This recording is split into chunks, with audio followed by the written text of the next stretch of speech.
Mr. Holmes, you came. Oh, how kind. Though now, of course, I realize it is because of my game, not the works on display. It needn't be one or the other. Your man's disguise was easily debunked, Mr. Vogel, but I shall admit that you planted in me the seed of curiosity. Ah, terrific! I had no doubt you'd put the pieces together. Let us call it an opening gambit before the real game begins. So, this little game of yours, what's it about? An enigma to solve. A locked area in the basement with no windows found brutally vandalized. I have no clue how it was possible. What about this intrusion? What happened? Last night, I was about to leave the gallery when I heard a noise downstairs. I went to the basement, but I didn't see anything out of the ordinary. It was admittedly a rudimentary inspection. It is not uncommon to get rats down there, so seeing nothing of note, I left and locked up the building. When I returned this morning, alas, I discovered that part of the exhibition had been torched, and there was no sign of the intruder. The mystery being, of course, that all the doors to the gallery were locked exactly as I left them. And the door to the basement is the only entrance? Correct. Tell me you're not intrigued. And this locked area downstairs, what exactly was it? The under gallery. It's always shut, and I'm the only one with the key. Ah, so this is your private collection, not part of the gallery. Oh, no. It's an exclusive exhibition of eccentric pieces. Only a select cadre of artists, investors, and collectors are admitted. Not everyone deserves to have their eyes opened. Well, this matter is certainly within my wheelhouse. This intrusion troubles me. Please take a look around if you're willing. The under gallery is through the door at the end. I will see what I see.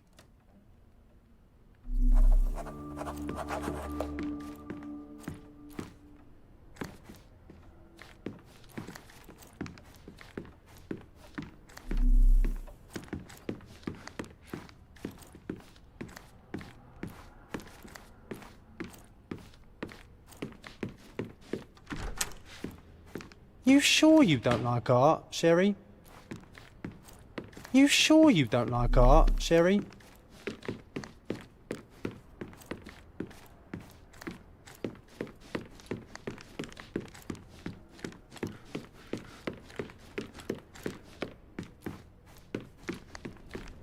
Back home, we've got a taxidermist. He's gonna have a heart attack when he sees what I bring him.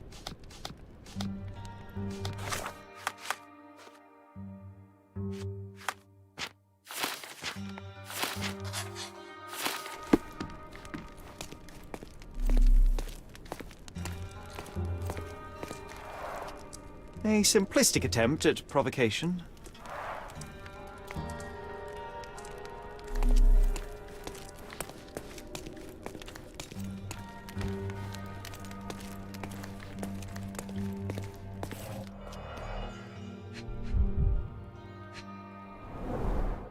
Sherry, how about some company in that dreary chamber of yours? Leave my loneliness unbroken, John. A handprint of the thing from another world. But it looks fresh, and its coal origin ruins the effect of the extra mundane.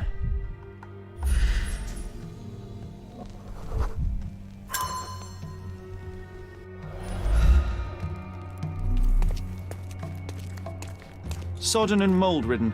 One presumes deliberately.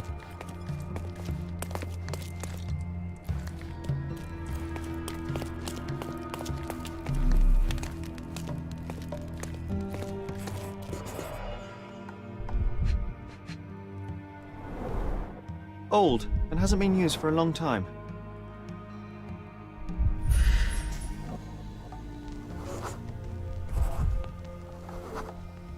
The left step's length is shorter than the right. It indicates that the walker was lame. Closed with a metal bolt.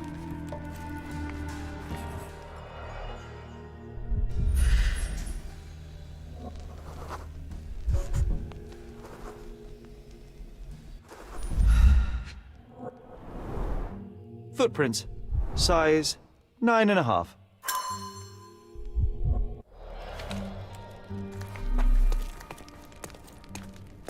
A true artist never shows an unfinished piece.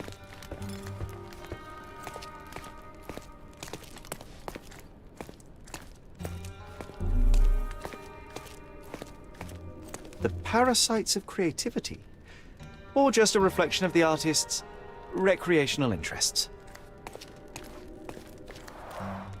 Saturn devouring his sun. Oh, grim composition. Unflinching in its ferocity, yet somehow beautiful.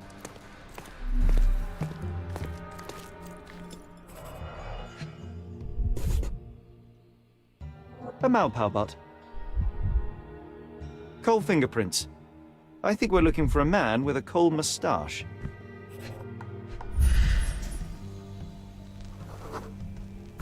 Ugh, sheer vandalism. Only an ignorant person could do such a thing.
You're not even trying, Sherry.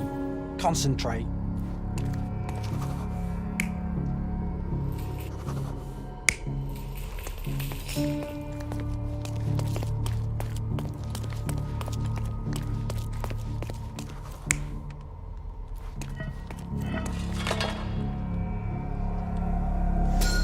The intruder entered the basement through the coal chute. He used a magnet to open the hatch bolt. He accidentally pushed a shovel to the floor. Vogel heard the noise. At the sound of his approaching footsteps, the intruder hid inside the coffin. When Vogel entered the basement, he failed to notice anything strange and left without properly checking. The intruder waited until Vogel had left the caravanserai before burning the paintings in Wilde's room. But the vandalism was a cover for the theft.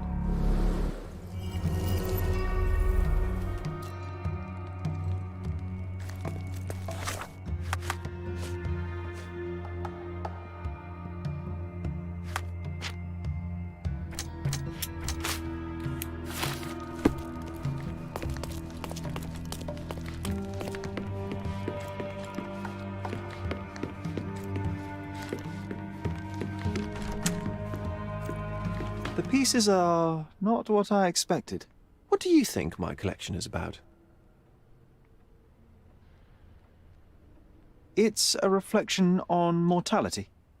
Nothing lasts forever, no beauty sustains itself, and everything succumbs to darkness.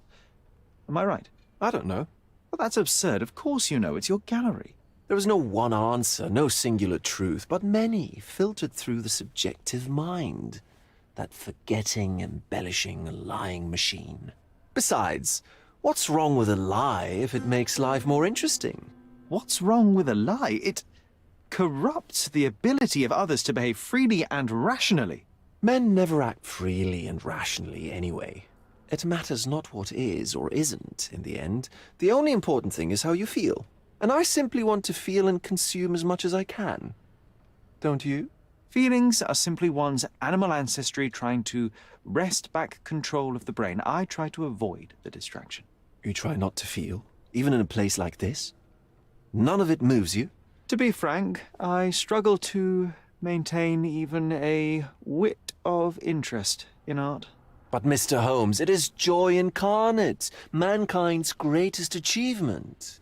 Mankind's highest achievement above all others is objective and rational thought. I see then why you dislike art, for it means whatever you want it to. Or perhaps, Mr. Vogel, I was lying. Aha.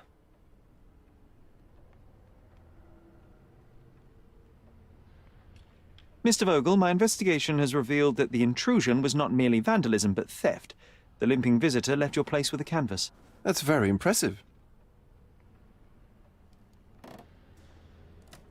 This thief was familiar with the gallery and he was sporting a limp. Do any of your clients or artists come to mind? My, your attention to detail is remarkable, Mr. Holmes.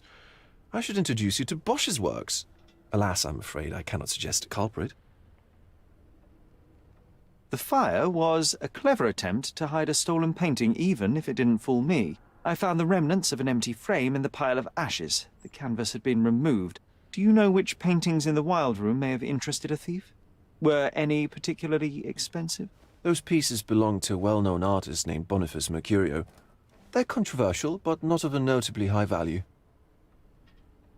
The intruder entered the basement through the coal chute. He used a magnet to open the latch and dislodged the shovel while doing so. That's the noise you heard yesterday. When you went downstairs to investigate, he hid in the coffin. It seems I should have checked the space more thoroughly. There's something more, is there not? I can see it in your eyes. Indeed. There is another intriguing angle. I recently received an anonymous offer for one of Mercurio's works. The sum was more than fair, and indeed could have saved Mercurio from his artistic poverty. But he declined it. Was it a performative whim? Some artists lionize pain and hardship as if their work would be worse after a meal and a hot bath. I cannot tell. But not only did he refuse the deal, he insisted on displaying the painting in the public space. I was hoping to change his mind, but artists are a special breed of stubborn. So where can I find Boniface Mercurio? I know he lives somewhere in Old City, but couldn't be more specific. He's a prominent figure, so finding him shouldn't be a problem. What was depicted in the piece? A bound woman, wrapped in robes, being penetrated by a red devil that stared at us, the viewer. The beast had numerous tails growing from his back, and a large crowd gathered around the pair, silently watching the orgiastic scene. Okay, well, given the nature of the other works on display, it's hard to see why that one stood out. What could possibly be its value? The evaluation of art is very subjective, Mr. Holmes. After all, art is everything. A poem, a bruise, the beads of sweat on your beloved skin. Even a masterfully solved crime. I'm not sure I see the connection. Regardless, the painting was one of a series called The Sabbath Night in Cordona. The works depict sex, violence, and other controversial acts that life, for better or worse, contains. Ah, I see. I'm not sure that you do, but that can wait for another time. Well, I believe I have enough to begin. Thank you, Mr. Vogel. Your gallery certainly has unexpected depths. I'm delighted to have been able to please a friend. In return, I expect you to come back with good news, or at least with a good story.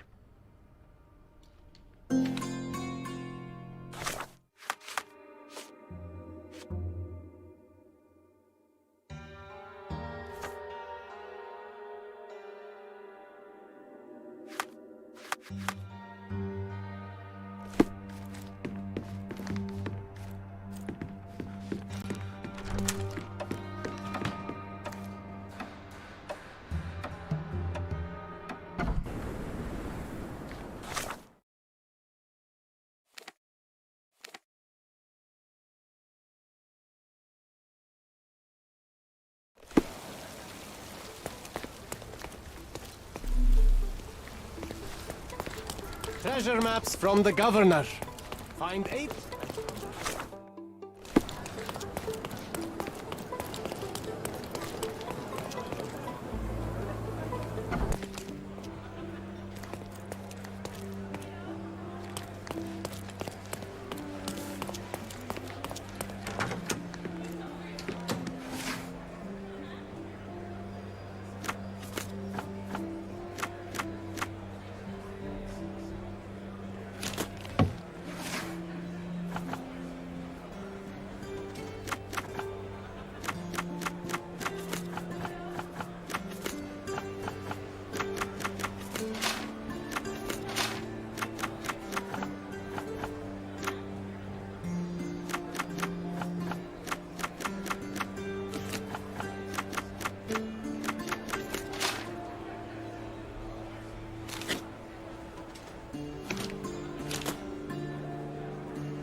Mr. Holmes, I have something for you.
Mr. Holmes, I see what you're up to. Mysterious stranger pursues betrothed woman. But please, let us keep things professional. I have in my possession an envelope containing details of a special assignment for you. Tell me, are you interested? Miss Sertle, I am not pursuing you, and I am not... Well, Mr. I'm here... I would...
Excuse me, young man. Where do you think you're going? Greetings, ma'am. I'm looking for the... I don't care who you're looking for. You shall not pass. No visitors allowed. I wish to buy a painting from Mr. Boniface Mercurio. Is he at home? Dearie, tell me, because old age has made me blind. Did someone write Information Bureau on my forehead? Because I'm not here to answer your questions. Entry is for residents only. If you aren't a resident, please leave, or I shall report you to the police.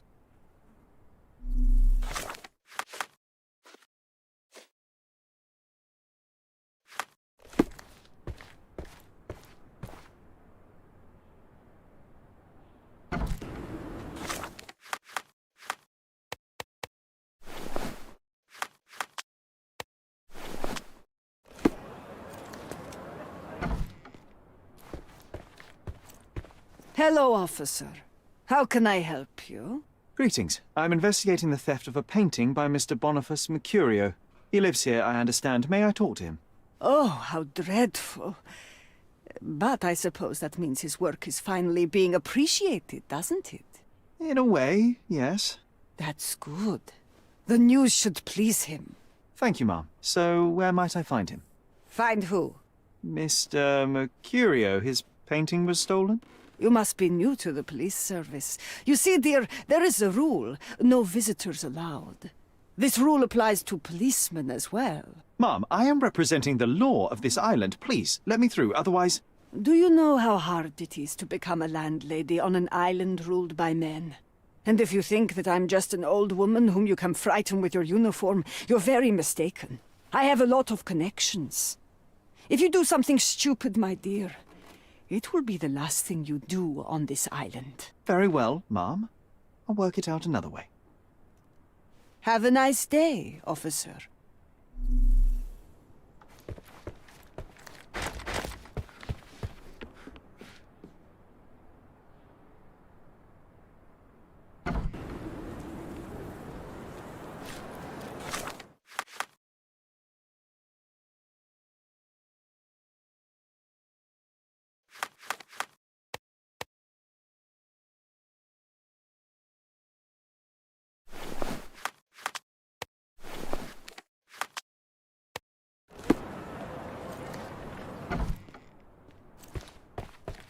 Good luck with your investigation, officer.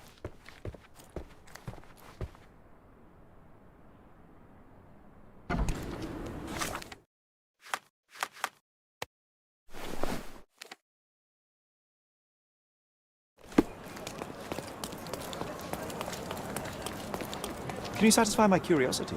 I can't help you, friend.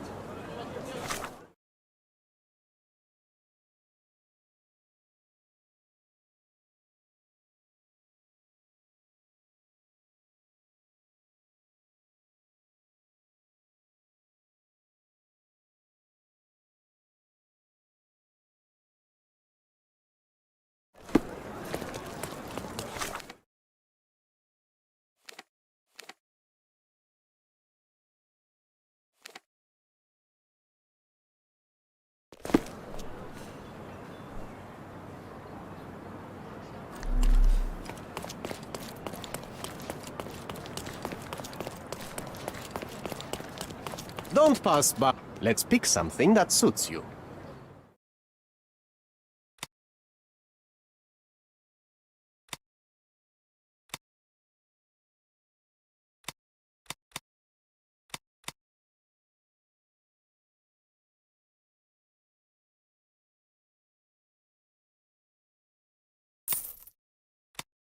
A good choice. A good choice indeed.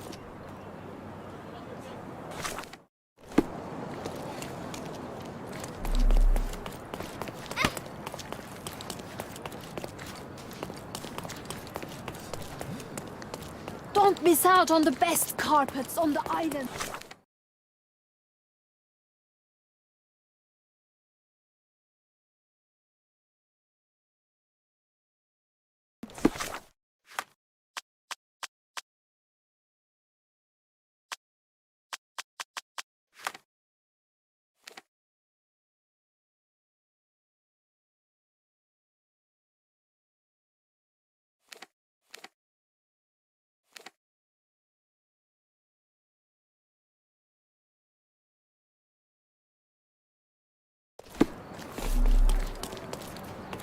Don't miss out. Let's pick.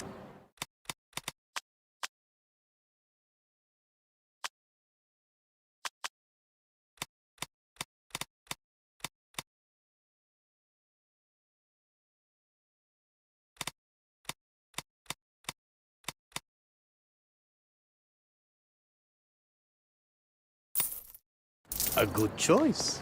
A good choice indeed. Let's.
A good choice.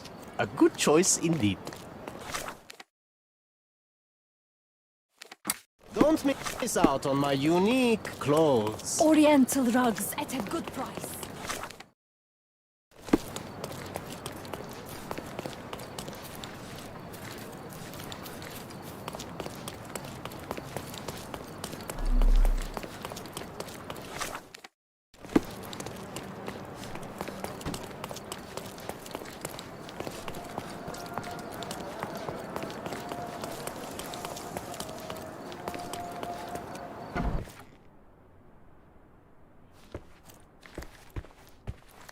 Boniface, sweetie.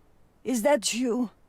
Ah, old age does terrible things to one's sight. I didn't recognize you at first. How are you, Mum? I'm ashamed to admit that I've lost my key. Do you have a spare? For heaven's sake! How many times will you lose that key of yours? Of course I have a spare. You artists all live in your own little world. Please, accept my thanks. I would rather accept your rent. You promised to pay me several weeks ago, and I'm still waiting. I will pay you, I promise, very soon. You'd better do, my dear. Or else I'll just change the lock. And I won't fall for those cow eyes.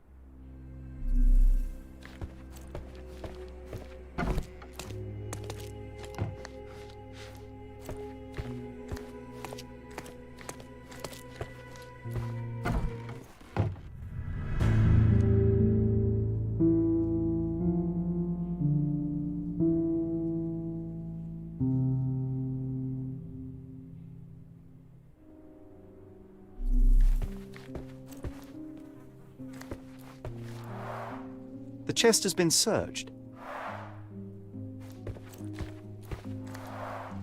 Red skin, tails on the back, reminds me of Werder's description of the stolen painting.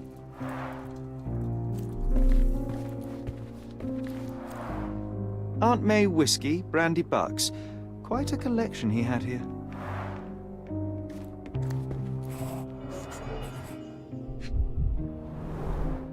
I wonder where he got that fancy camera. Despite the overall tendency towards mess, you cannot sit with the drawer pulled out like this. Someone left it after searching.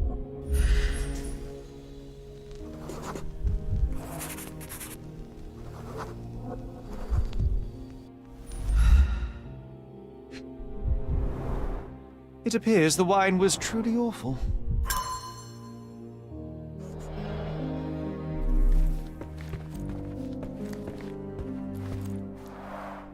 The blood has dried. I've heard of this style of painting. It is called Expressionism.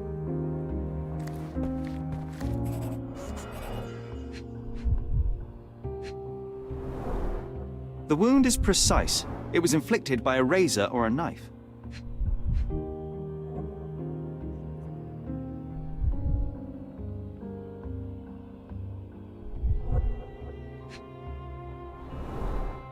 Soaked in blood.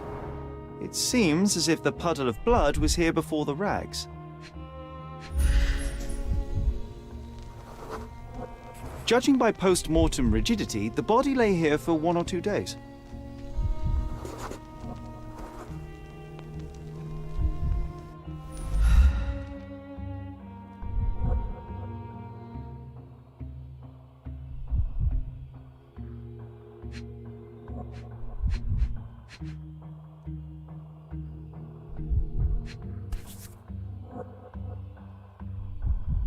Could be the murder weapon.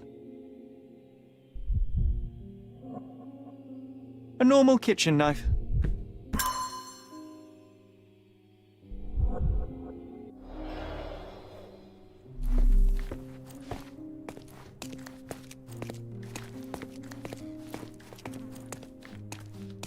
The photograph was not pulled out in time. Such a waste of material.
Mercurio was developing photographs when the intruder snuck in.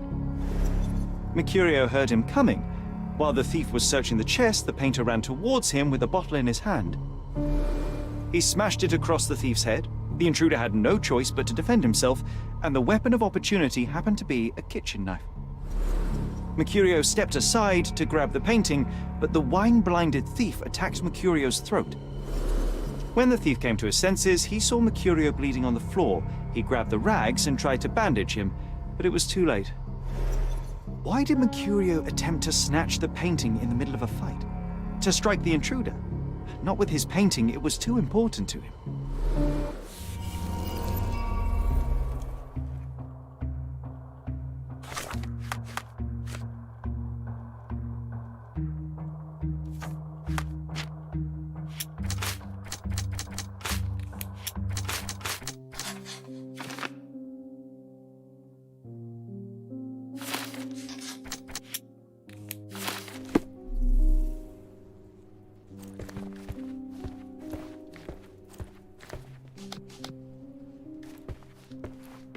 It's time for some chemical magic, John.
That doesn't look like the painting we need, Sherry. As expected, but that doesn't mean it won't tell us anything. Let's put it on the easel where it belongs. I guess this is his most ordinary painting. Spot the two differences, John? If the intruder didn't take it, the skull should be somewhere here. Nothing behind it. I guess this is his most ordinary painting. Spot the two differences, John?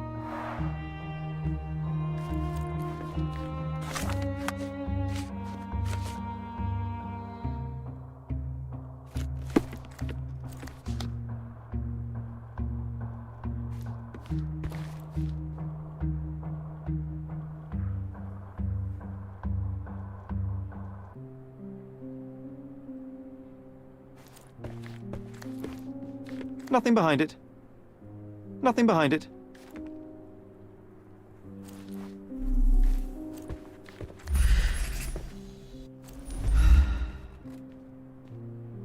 Nothing behind it.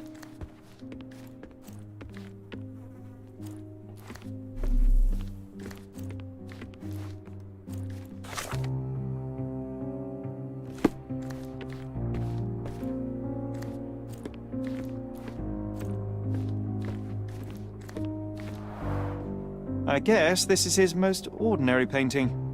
Spot the two differences, John?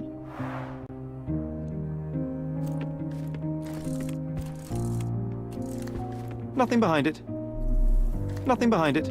If the intruder didn't take it, the skull should be somewhere here. The photograph was not pulled out in time. Such a waste of material. Look at this, John. Isn't it our stolen demon?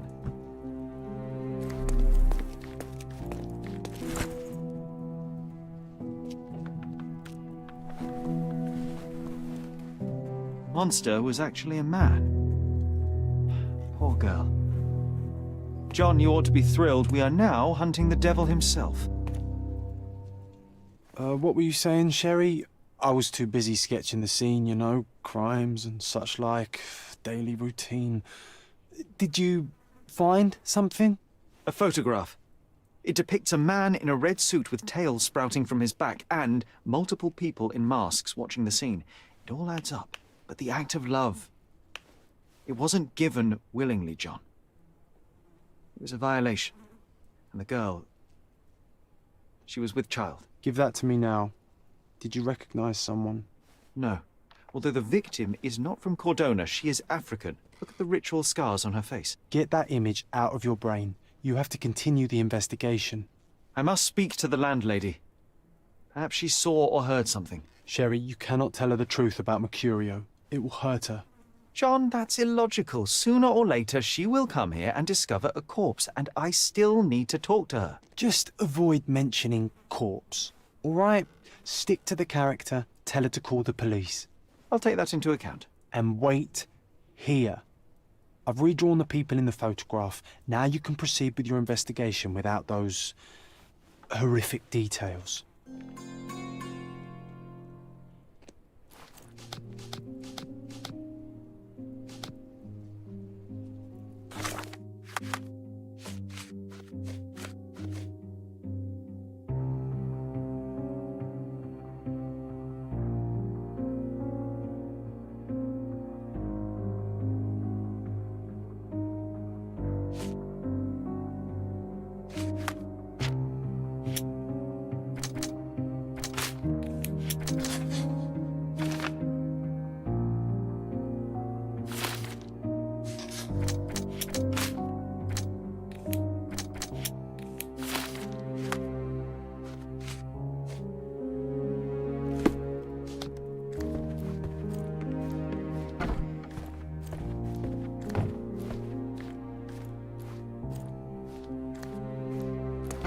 What's wrong, dear?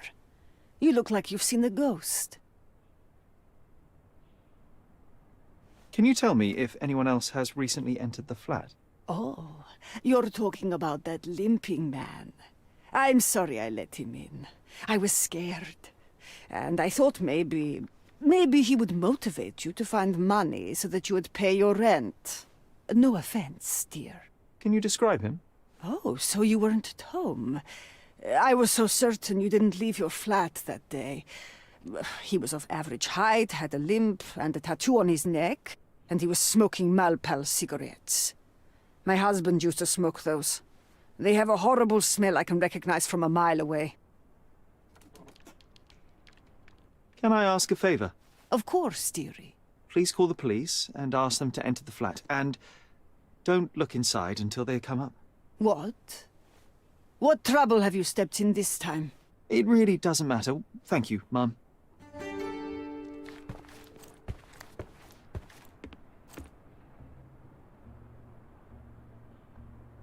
Phew, Sherry, that was close. But you did everything correctly. Now, take off your outfit. I can't let you walk around in a dead man's clothes.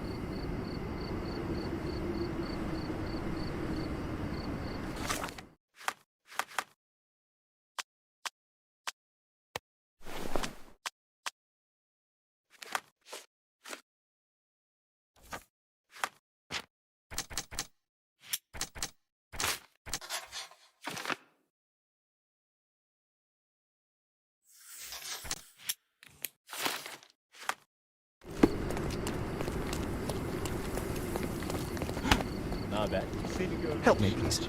You shouldn't have left your mansion. You won't get any answers from me. Help me, please. Go back to your fancy house. Oh, I am bored.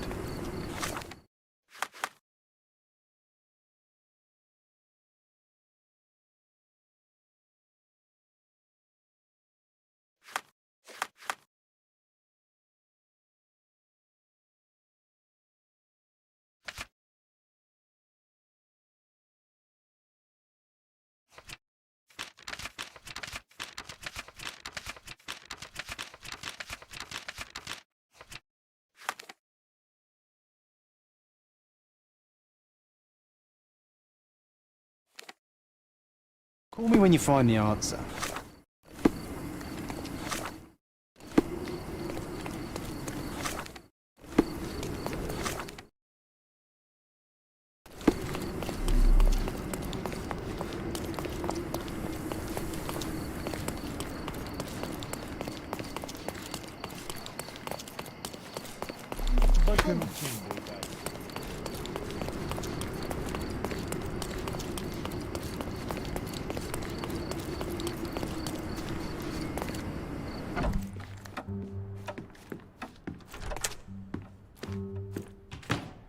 I think I'll leave the exhibition in its current state for a while. I'll call it The Art of Vandalism.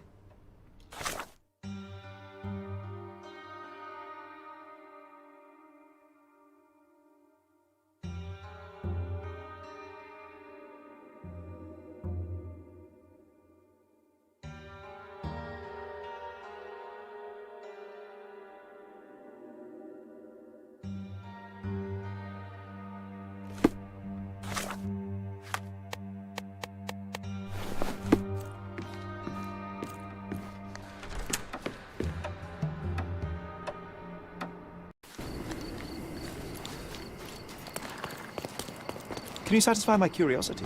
Why don't you go talk to your co-workers? Could you help me? Mate, I have to disappoint you. I know nothing. Oh, I am bored. Call me when you find the answer.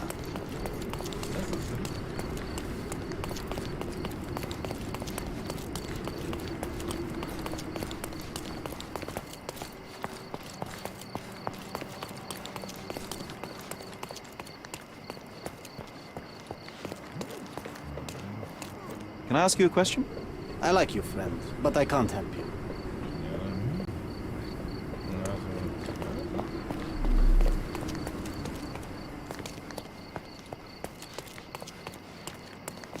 Excuse me, just one question. You have a job, so why don't you go back to it instead of bothering me? Oh, I am bored. Call me when you find the answer.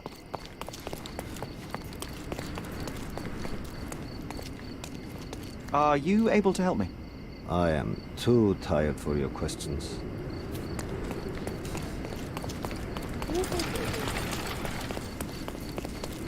Selam.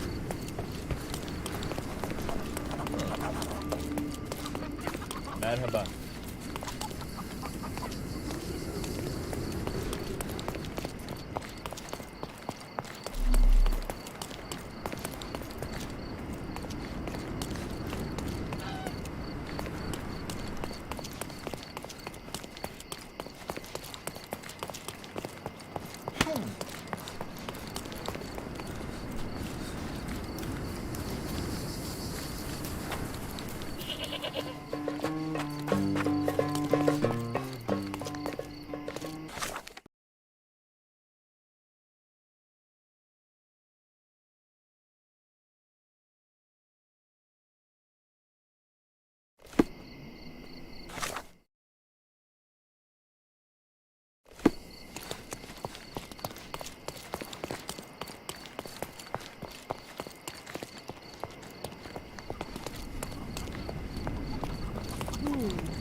Can you satisfy my curiosity? Don't think I can help you, lad.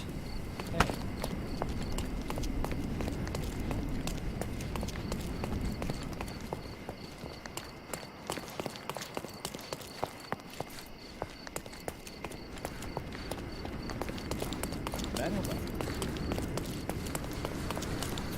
Nasılsın?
Are you able to help me?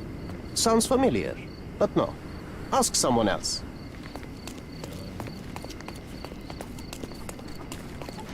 Bakın kim buradaydı. Can you satisfy my curiosity? Go back to work. I'm not answering your questions. Everyone's looking at us, Sherry. You sure you know what you're doing?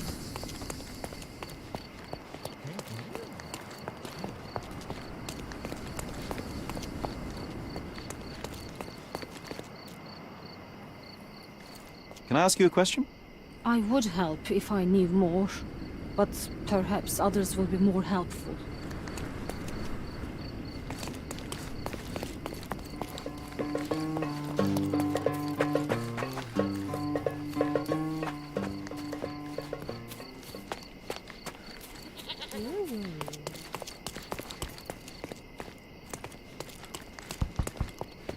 görmek güzel.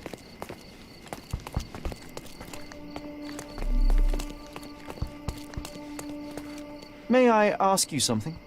Go back to work. I'm not answering your questions. Ne haber? Buranın sıcaklarını seviyorum. Could you help me? Of course. The streets have the information you seek.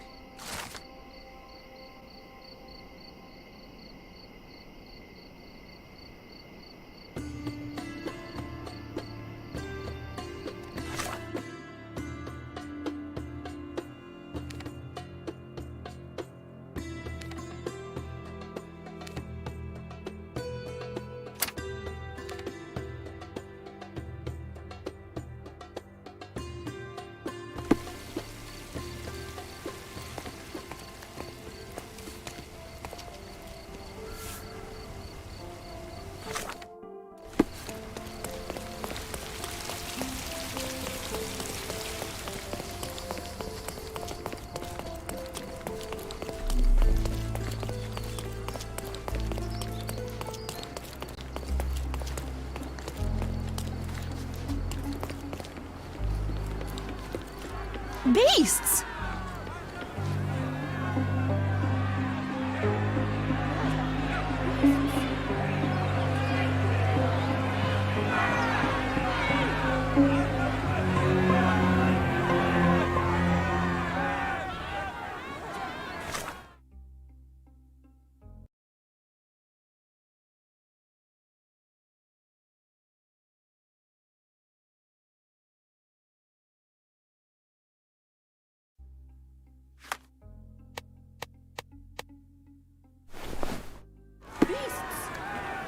Murderers!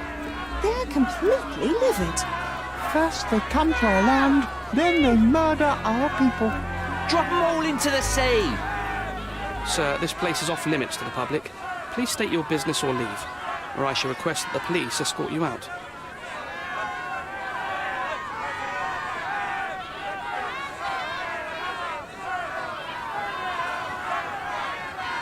My name is Sherlock Holmes. I'm a private investigator. I'm looking for a witness for a case. A private investigator? Really? Even so, you're not authorized. I can't let you in. And you are? I'm Ronald Harlow, here to handle the refugee situation on behalf of City Hall. I'm the acting supervisor here, so I have full authority here to ask you to leave, or I shall order the police to detain you for trying to pass the blockade. Please, step back.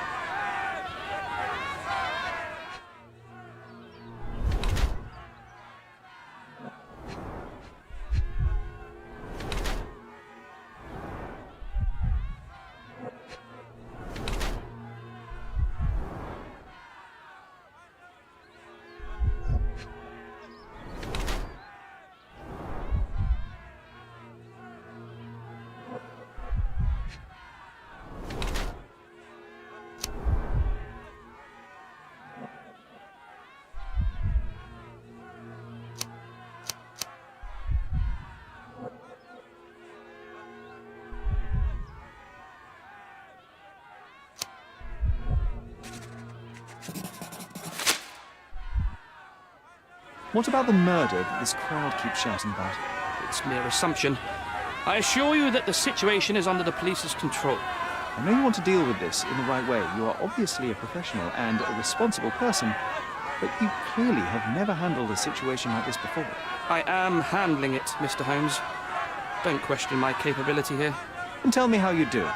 You can't even calm this gathered crowd, and as for the police, they're not quite managing it either, are they? You consider yourself a problem solver, but until today, you've been solving problems sitting at your desk in a dark corner of a city hall room. Here, you need a more practical approach. What are you driving at, Mr. Holmes? I can help you to handle the situation if you're truly interested in solving things quickly and quietly. And how exactly would you manage that? Simply tell the police that I'm with City Hall, and I'm permitted to investigate the scene. I'll work out the rest. But in return, I need your help finding my witness. She's a young refugee. She's with child, or was with child recently. Look, there is indeed a dead body inside the camp. So even if the girl you are looking for is there, all the refugees are now being detained and interrogated by the police.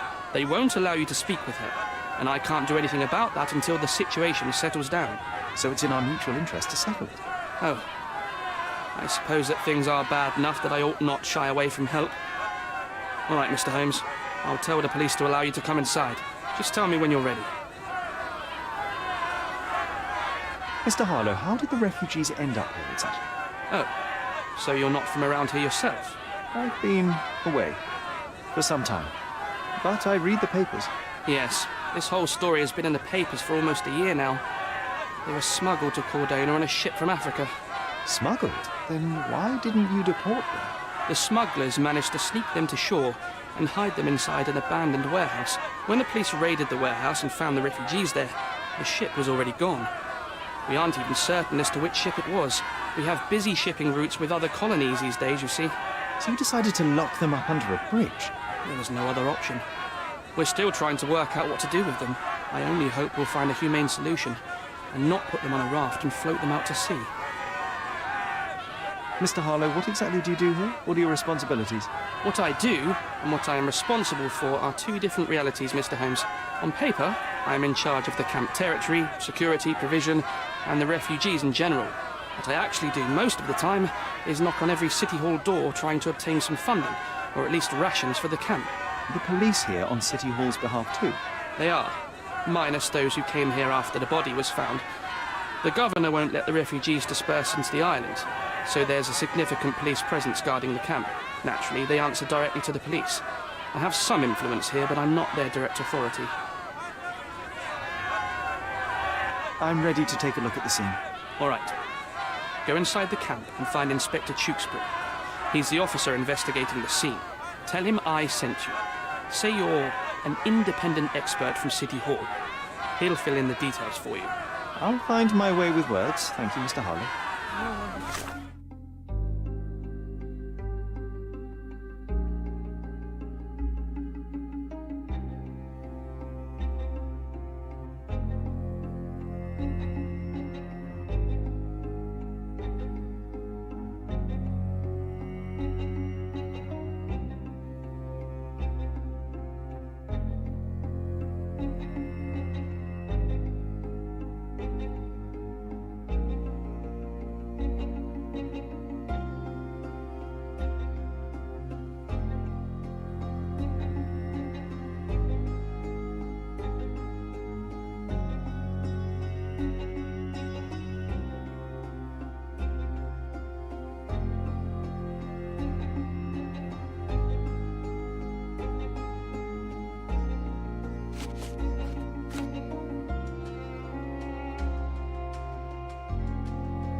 So they keep these refugees under a bridge like proverbial trolls. No wonder the people outside are so disturbed.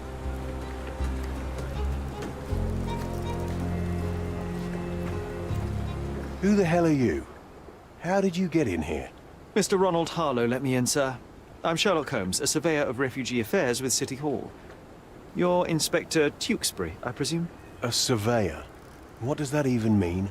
In short, I've been sent to conduct an extensive report on the incident for the Colonial Office and to assess all the damage inflicted on state property. Got it. Another paperworm sent to count money and get food for archive mold. Go on, look around, but don't make yourself too at home. As if I didn't have enough problems before you appeared. Could you first tell me what happened here? What happened? People from the bridge above the camp heard a woman screaming and saw a mass of refugees attacking a man. Clearly not a refugee. When the camp guards came by, the man was floating in the sewage canal with a knife in his chest. Bam. A murder. Big news for Cordona. I'm sure. Thank you, Inspector.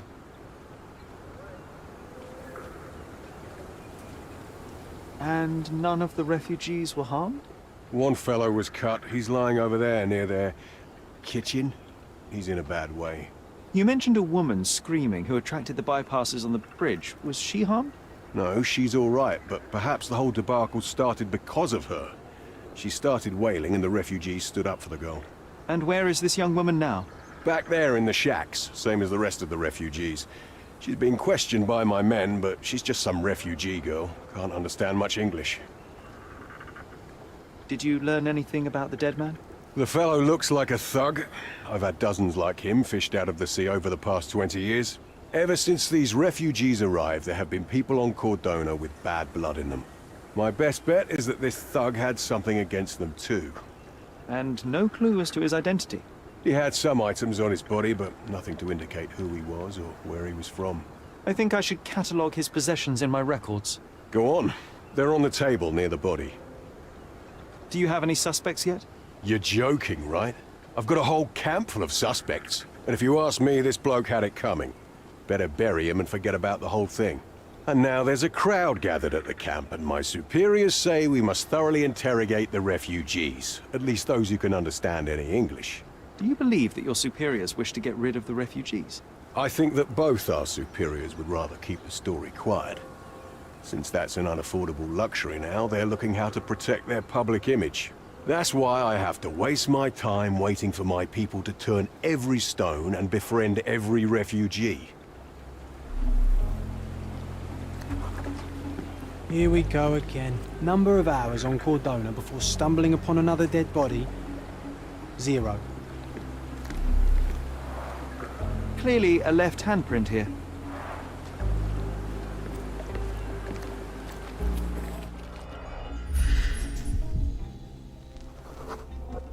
A furrow in the ground. A blood trail leading to or from the canal.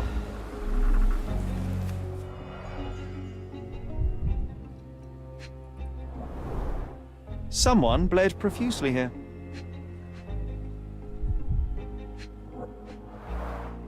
A fresh crack, as if the crate was hit recently.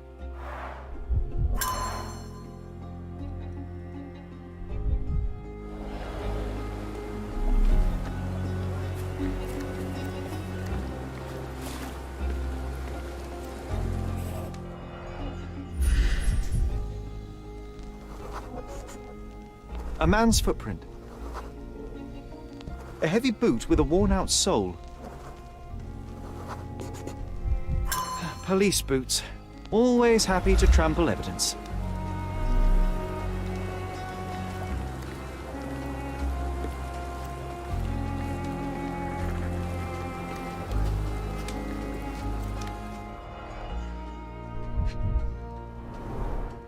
A simple leather sheath. Perfect for a dirk. Malpal, soaked with salt water. £1,000. A fair sum, especially considering British currency isn't very common in Cordona.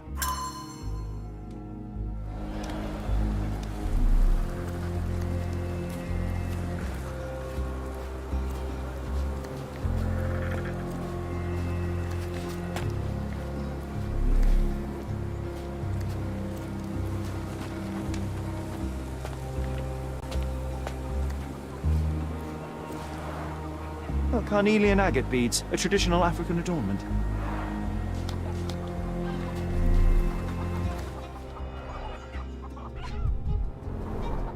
The blood sprayed off the blade after the strike.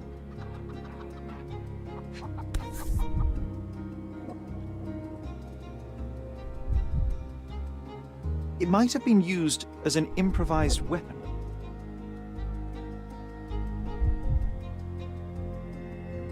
No hint of blood or impact.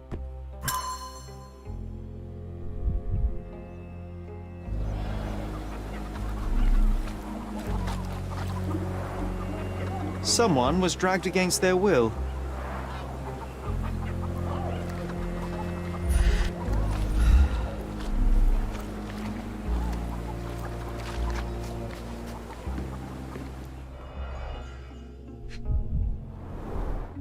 The cut is deep, potentially serious if not treated immediately. He is in shock, feverish and dehydrated. Sherry, you know first aid. Surely you have a duty to help this man. You can't leave him to certain death.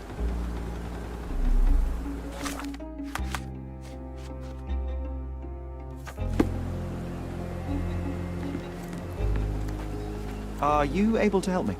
Nothing I can tell you, sir, but others might know more.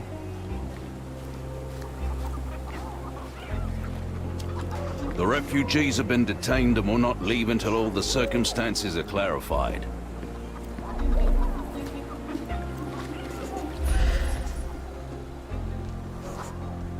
That will kill, not save him.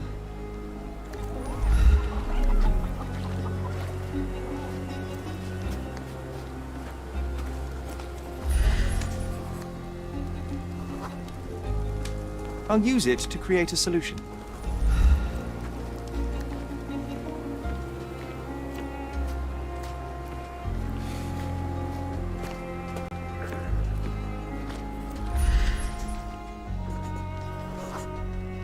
I can use this to stop the infection from spreading.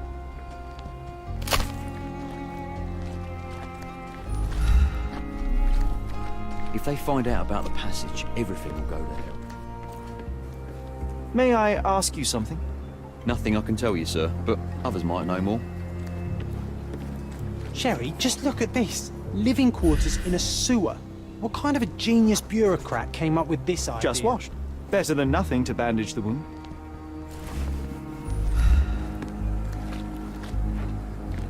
If they find out about the passage...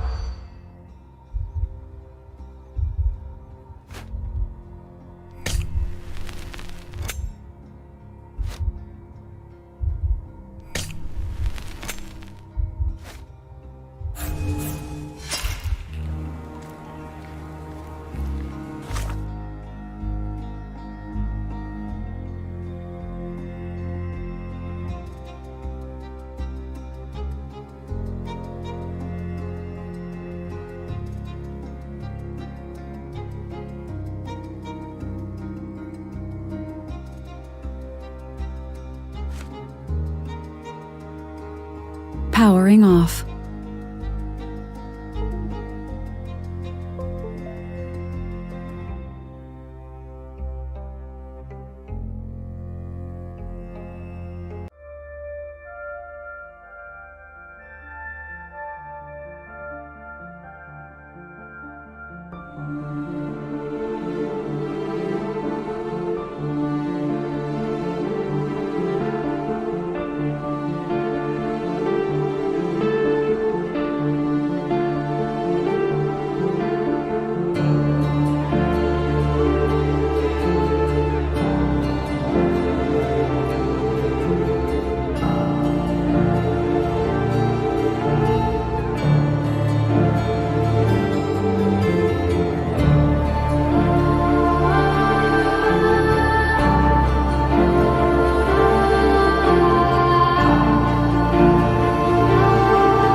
If they find out about the passage, everything will go to hell.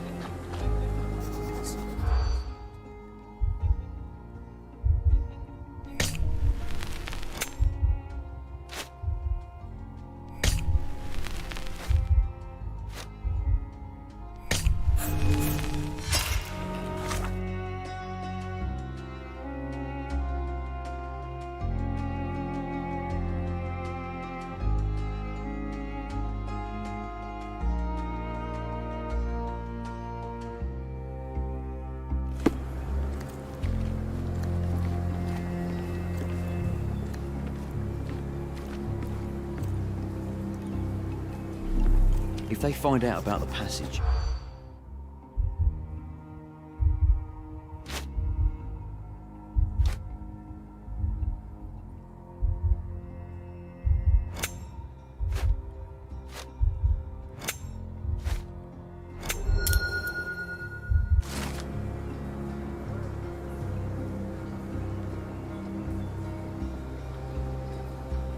nobody will know anything if you keep your bloody mouth shut. The coppers smell fishy here, Sherry.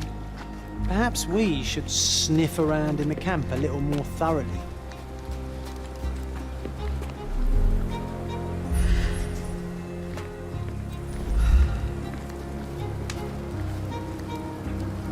I've plated all the ingredients, now to prepare the first aid solution.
Thank you.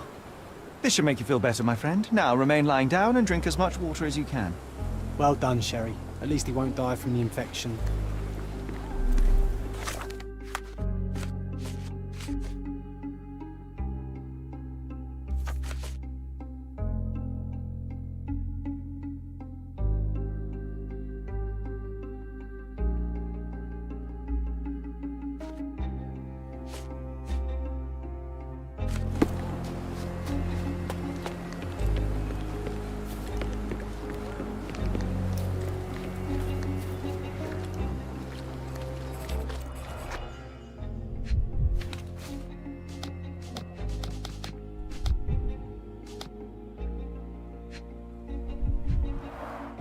An interesting tattoo. Does it mean something?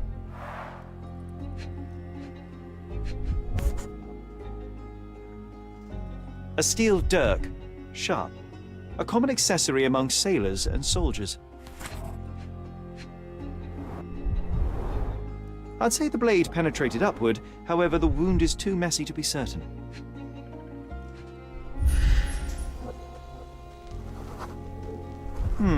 Coal dust under the nails. I don't see much coal around here.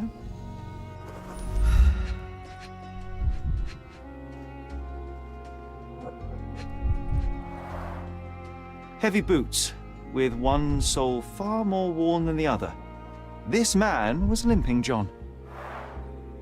A violent death. This man, limping. Coal dust. I think we're onto something here, John. You know what? I'd like to understand. What? How did our dead man end up inside the camp in the first place?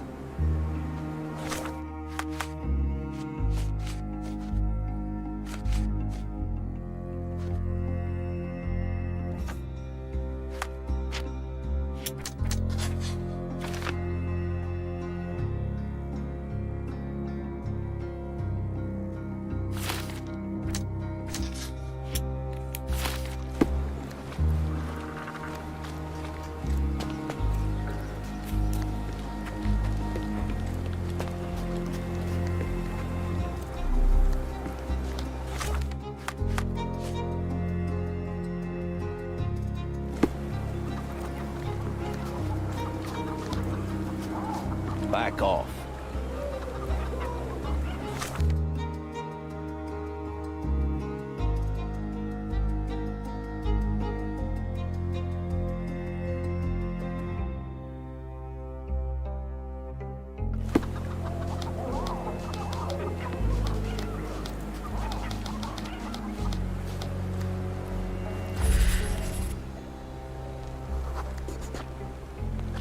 It's unlikely anyone could get in or out of the camp by water without alerting the police guards.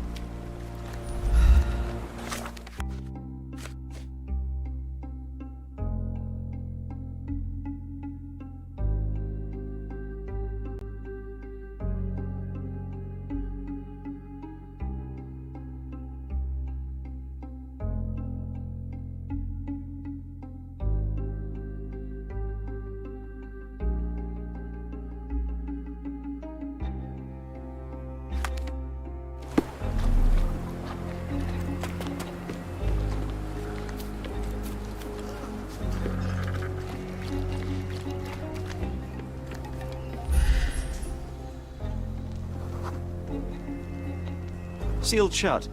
I doubt our man could get through these grates.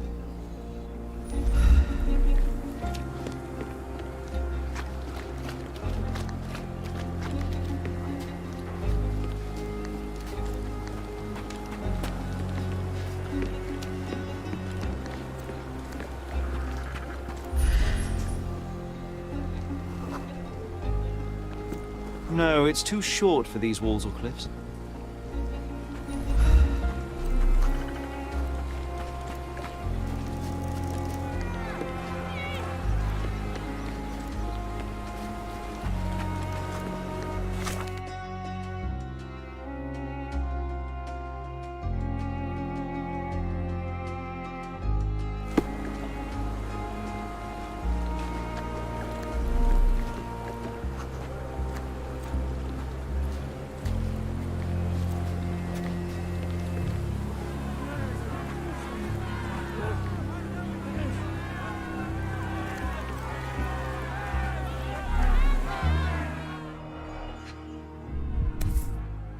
A single Malpalbutt. Roadman cigarettes. A brand highly regarded by law enforcement officers. So there wasn't any sophisticated infiltration plan. The good old police just let the man into the camp. Now we have everything we need to get the full picture of what happened at the camp.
You're not even trying, Sheriff.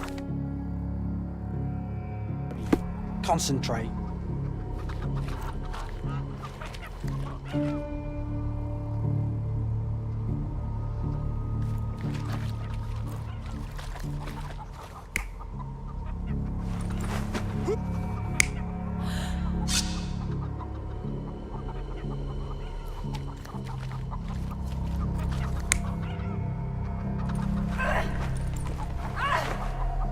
You're not even trying, Sherry.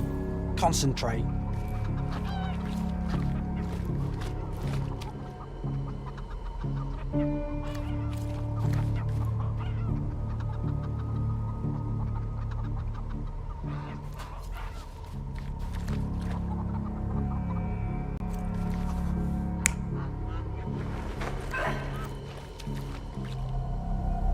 You're not even trying, Sherry. Concentrate.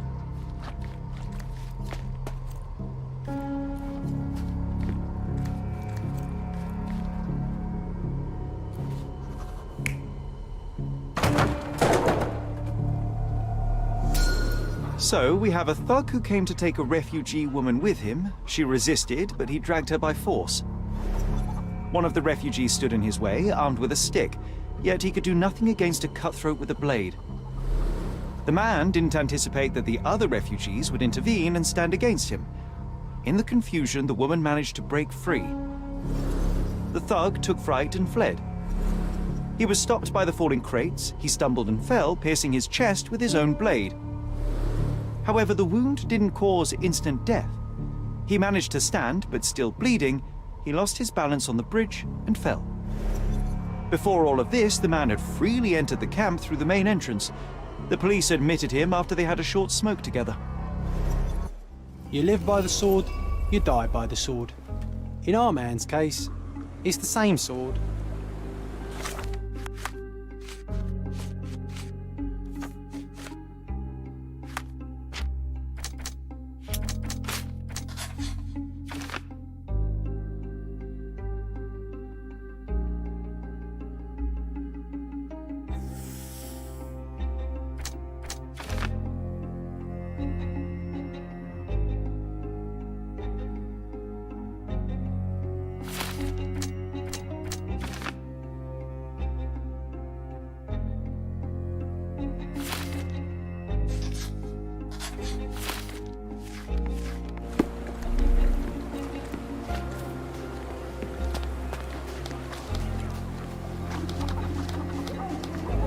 back off.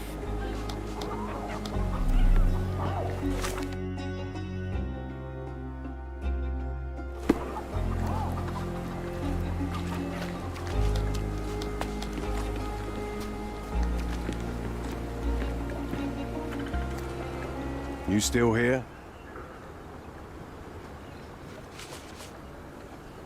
Your problem, not mine. Your problem, not mine. I've already told you all I've learned.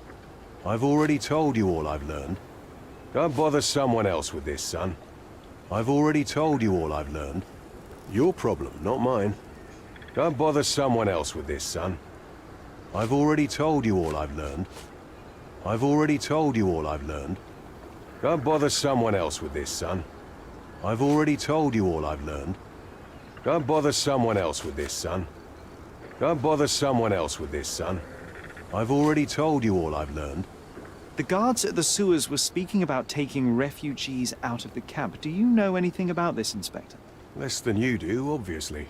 And this doesn't bother you as an officer of the law? I can neither punish them nor put them on the right track, if that's what you're asking. Maybe your friends at City Hall could do something about it, but I seriously doubt that. To be honest, I'm sick and tired of being frowned on for my uniform. If those fine gentlemen you've eavesdropped on are in some shady business, that's on their heads.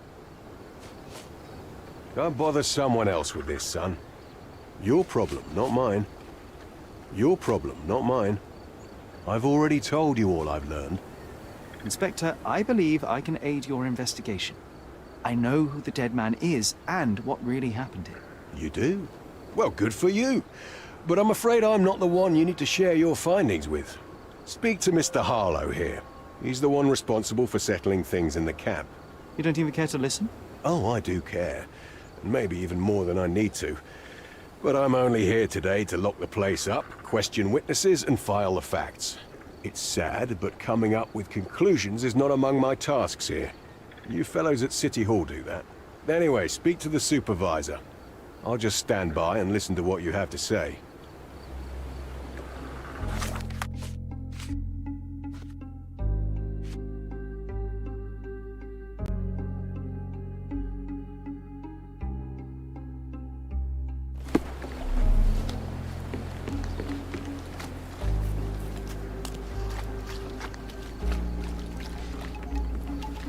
Excuse me, just one question.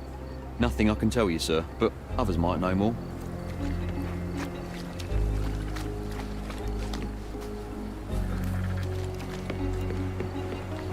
Mr. Harlow, your refugees didn't murder anyone.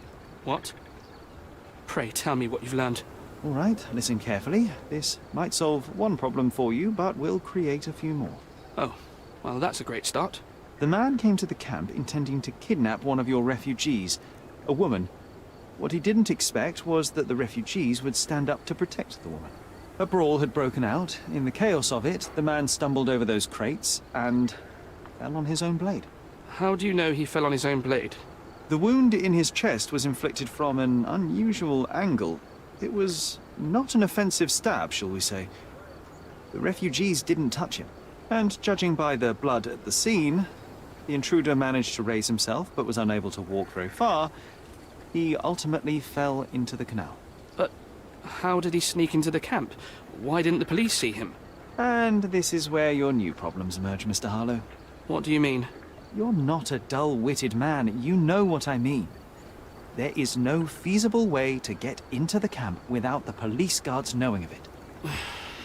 The pile of mess I had to sort out has just become bigger, but somehow that doesn't surprise me. Anyway, I thank you for your help, Mr. Holmes. I'll take it from here. Meanwhile, I'll make sure the police aren't detaining the refugees any longer. You can go back in and look for your witness. You think one small clerk can make any difference in this place? Who knows?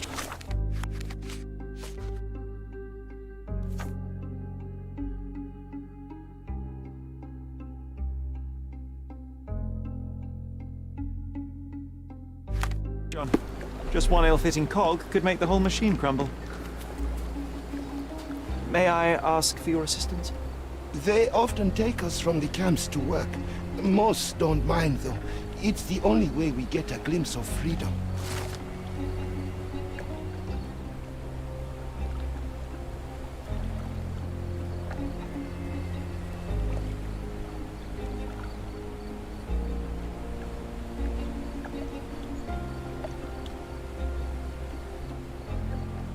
So there's a smuggling ring in the camp. This wasn't the first time that someone freely entered the camp to take a refugee out. At least it was certainly his last time. My gut tells me that we'll learn more about this ring when we find out where the thug came from.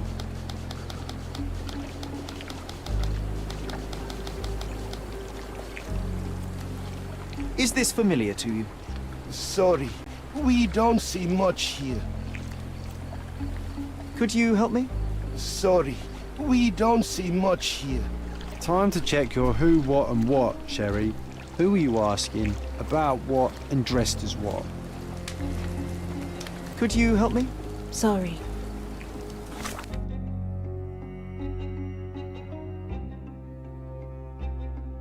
We don't see much here.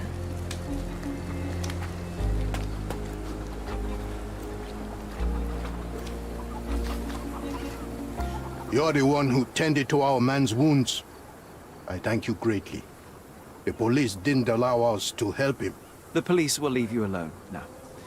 I've proven to them that the man who came into the camp died due to his own foolishness. Thank you for standing up for us. But nobody would help us without a reason. You're here because you want something. Yes, I do. I need to speak with the girl drawn here. The dead man came for her too. He wanted to take the girl away, but we won't allow her to be hurt again. What do you want from Nayla? Nayla. She was hurt some time ago. I'm here to find the people who did this and bring them to justice. And to find them, I need Nayla's help. Will you let me speak to her? Justice. There's no justice on this land. But you helped us, so maybe your words are not empty. You can speak to Nayla, if she wants it. But I will be watching you. Hello, Nayla?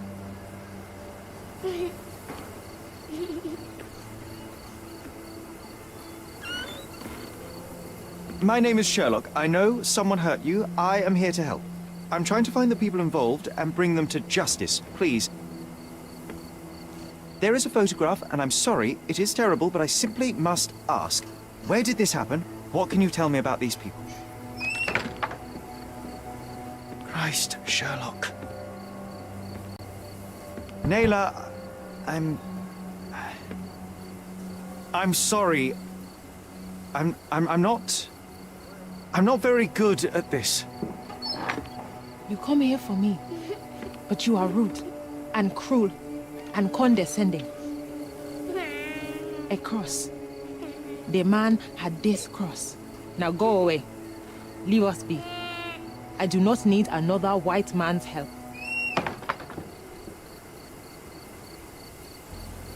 Oh, glad that wasn't me. Not my best work, John, by a long shot. Nayla doesn't want us meddling. I'm starting to wonder what this all achieves. But she helped you anyway. Now we know that maniac's face and the cross he wore, we can still catch him.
You still here?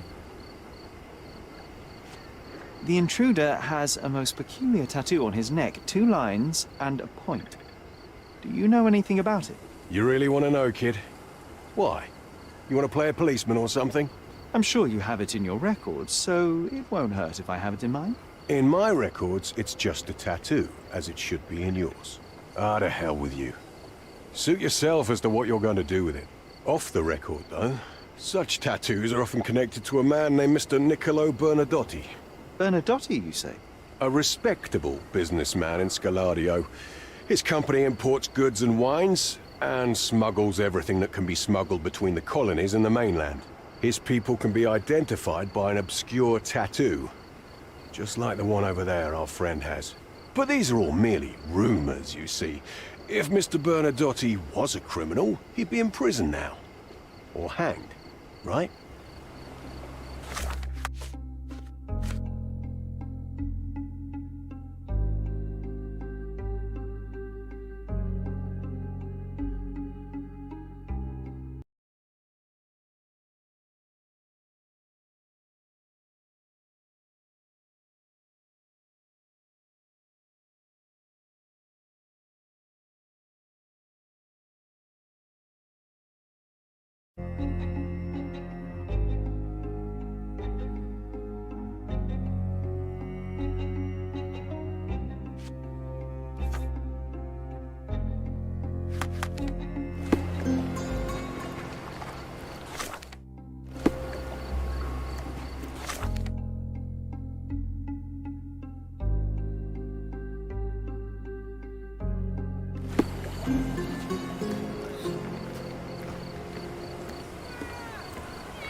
Murder!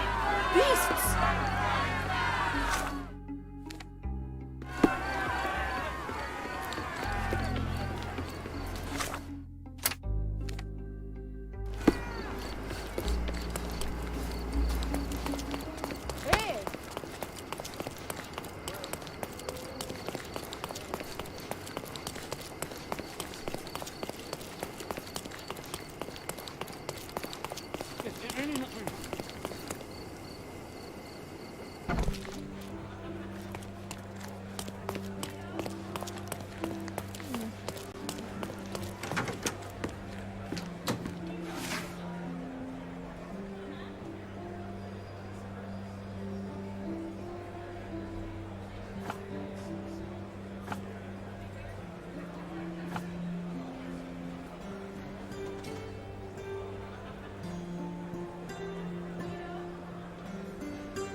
If you're here on matters of signing up for military service, come back tomorrow. Our department needs to straighten out some business.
Why are you staring at me like I'm a Madame Tussauds figure? Didn't you hear what I just said? On my way here, I was wondering whether you might regret what you did. I tried my best to retain at least a shred of faith in humanity. I had hoped that you would hear her scream, see her face in your dreams, or at least once ask yourself how Naylor might feel. Who? Neither of my hopes were fulfilled. Why are you here?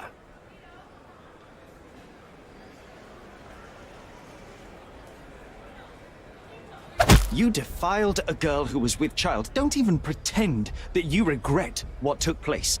Do you wonder why I came here? It is because I am disgusted with people like you, and the only way in my mind to rid the world of your ilk is to see you hanging from the gallows. All right, all right. Is it about money, as you said in the letter?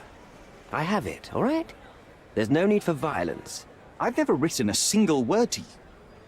As you can see, I have a more direct approach. That letter, it wasn't from you. So what do you want? Answers, to start with. Fine. I suppose now we have a nice long talk. Do you drink, Mr. Sherlock Holmes. And I do not. Shame. All the best discussions are accompanied by a glass of whiskey.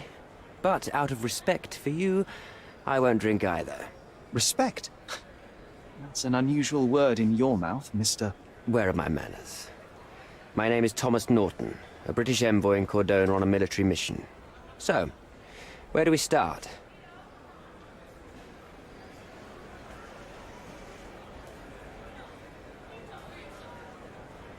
You mentioned blackmail. Tell me about it. All right.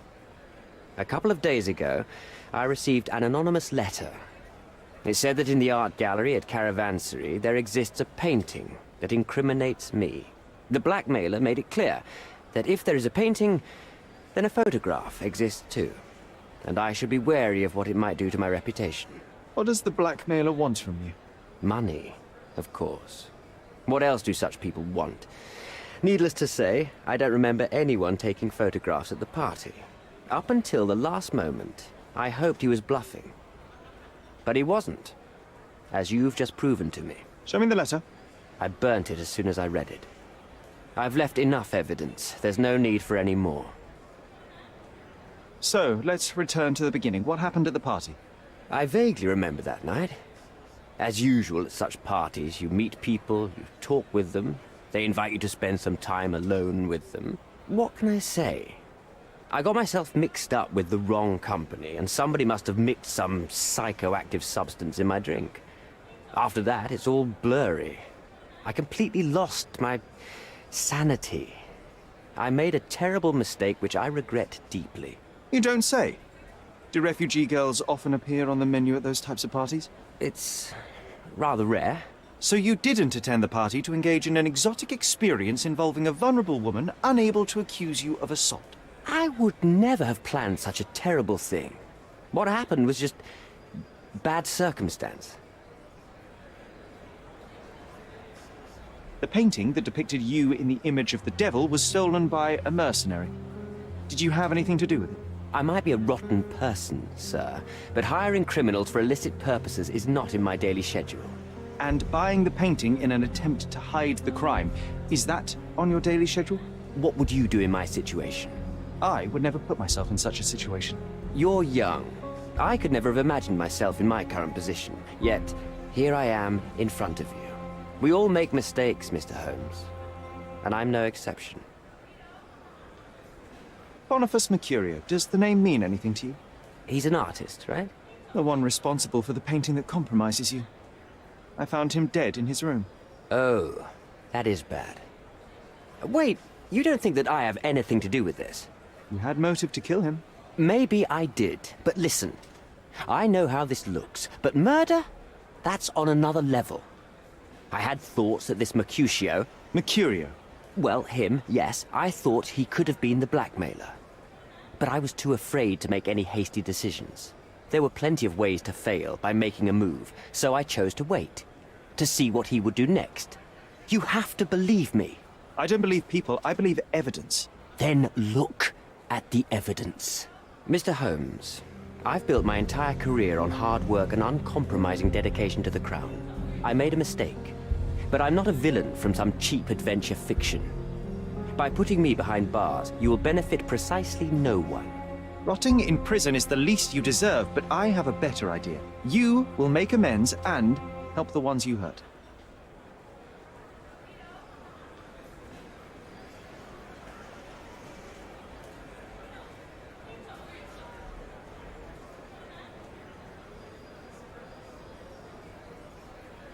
Naylor deserves the very utmost of what you can do. Help the girl? I can't risk the press paying extra attention to her. I will do anything except that. That's not all. Use your connections to help patriate the refugees, find them decent homes, give them jobs. There must be a meaning to your position and my decision. Yes, all right, I can do that. So, will you give me the photograph now? I need to think this all through. Don't do anything foolish in the meantime. What makes you think you can decide what's best for these people? Such is the arrogance of British imperialism.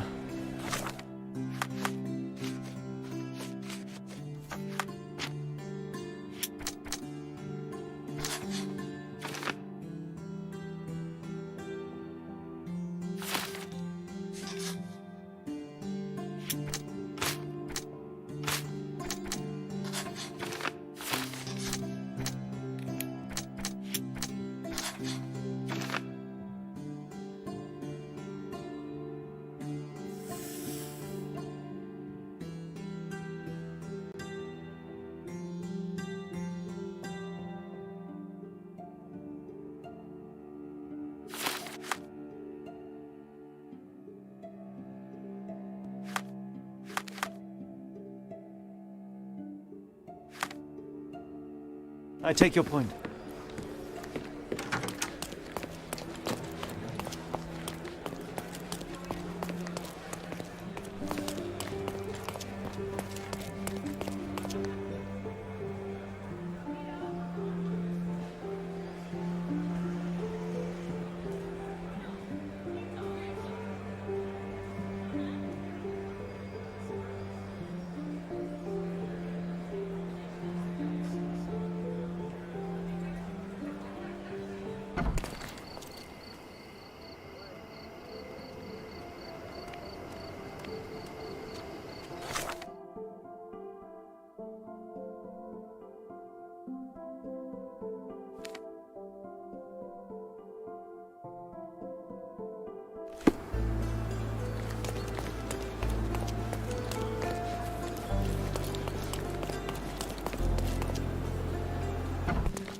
An impressive slice of life. The police had a lot on him and at the same time, nothing at all. Amateurs.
Is this familiar to you?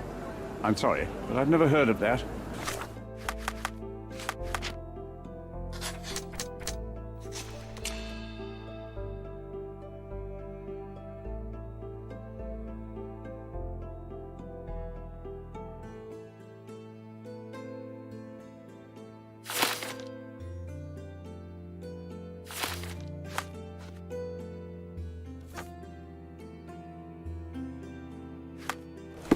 Excuse me, just one question. Oh, I'm sorry, but that's beyond my knowledge.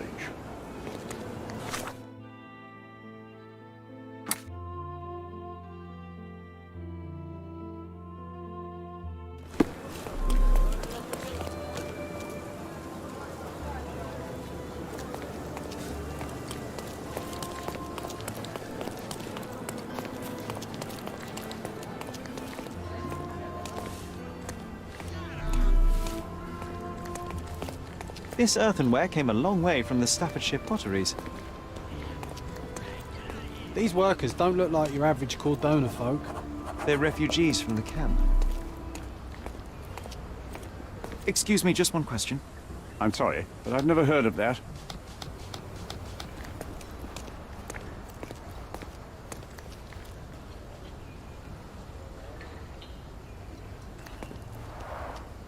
Porcelain friend for every child.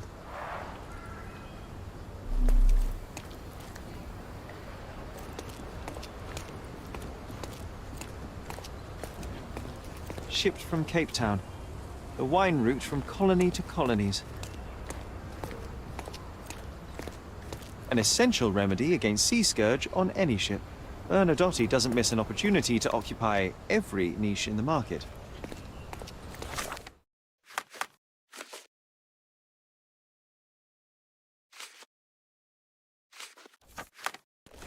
That's our way in, Sherry.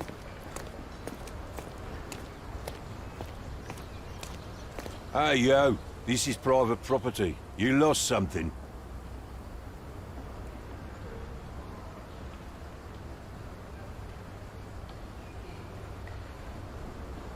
My name is Sherlock Holmes. I'm investigating a robbery, and Mr. Bernadotte may be just the man to help me with... You're a copper?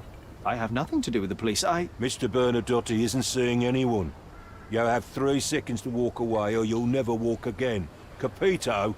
It's in Mr. Bernadotte's best interest to... 1... I did try to resolve this peacefully.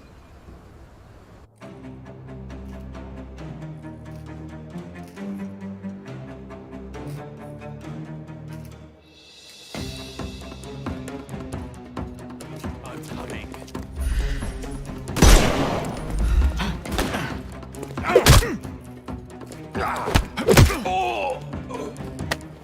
No more crime for you until next month.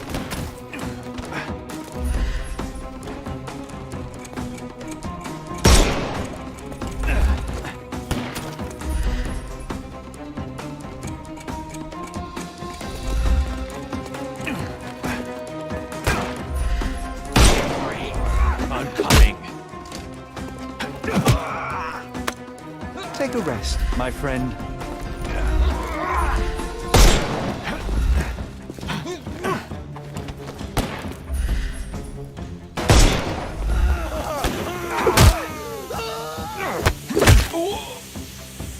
I couldn't miss the party. Give him the pepper snuff.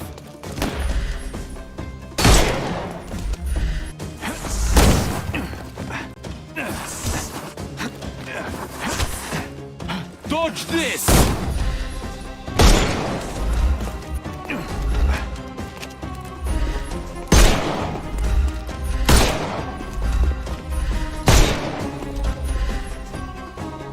I thought we were against murder.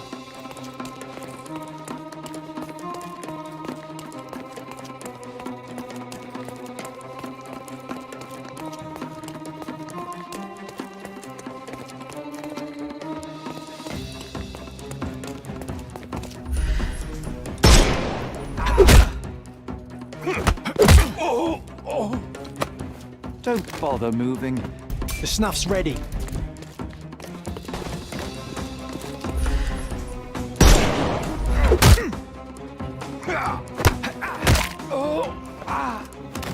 No more crime for you until next month. Give him the pepper snuff.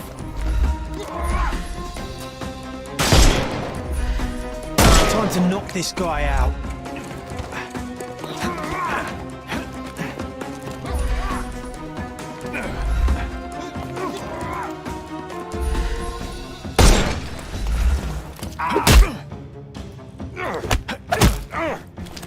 Take a rest, my friend. The snuff's ready.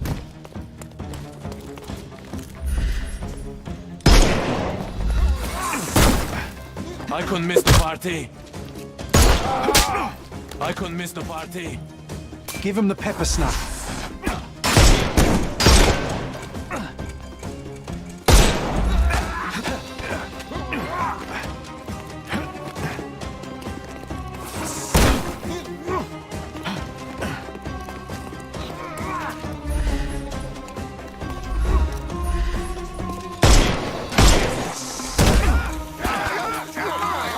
It won't work this way.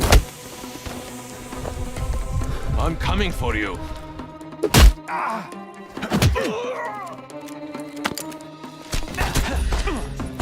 The snuff's ready.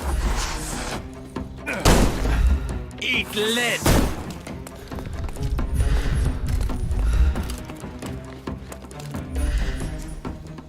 It's all yours now.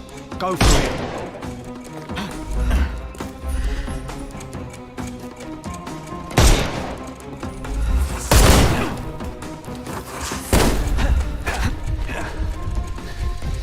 Hey, you could have kept him alive.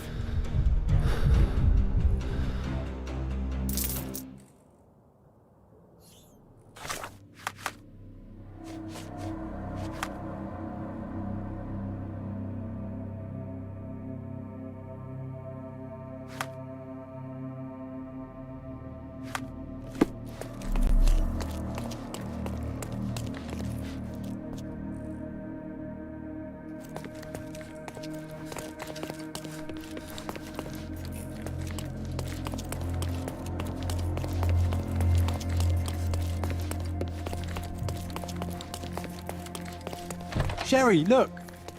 This seems familiar.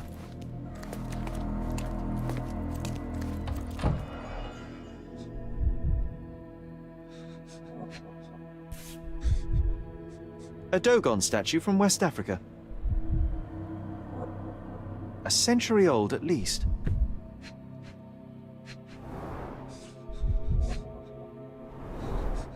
Masks, traditional for the Chokwe people of Central Africa.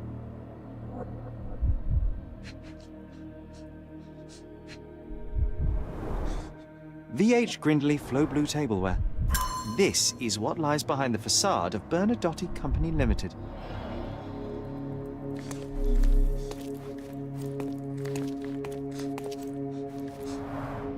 An amazing piece of culture. I imagine many collectors and museums would be interested in having it.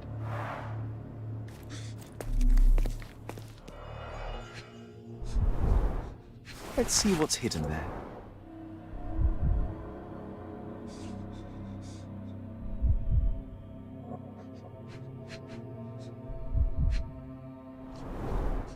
Vogel's stolen painting. Isn't it curious how it developed into a much more interesting case?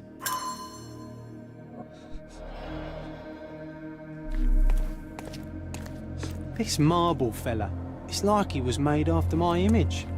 You see it? No, sir. Don't hurt me. It's all right. I won't harm you. Like you didn't harm the folks on the way here?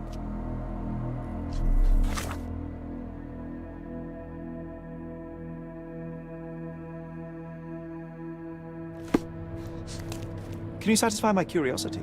Sorry, we don't see much here.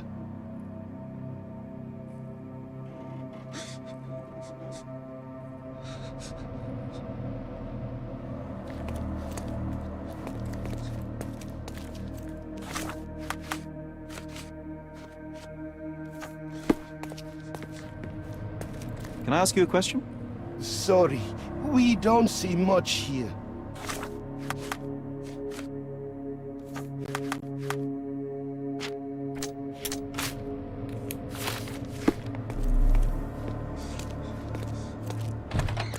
Don't come any closer. One step and I'll shred you to pieces.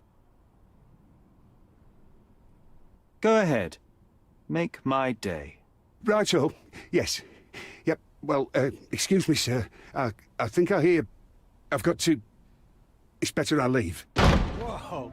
Oh, wow. That was as if somebody put my words in your mouth.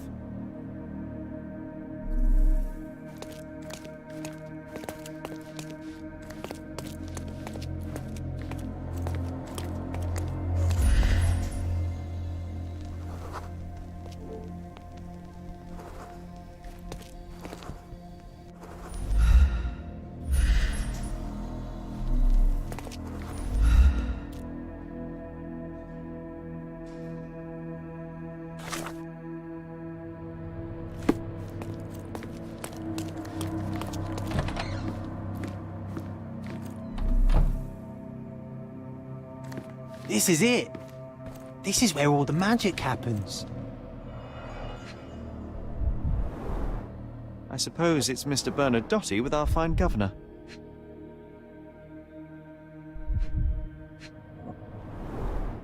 "1875. Was taken a few years back.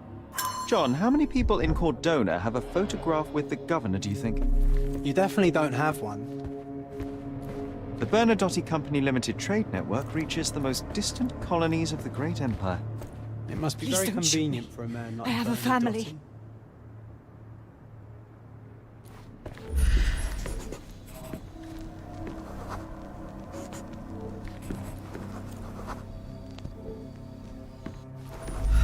Spare me.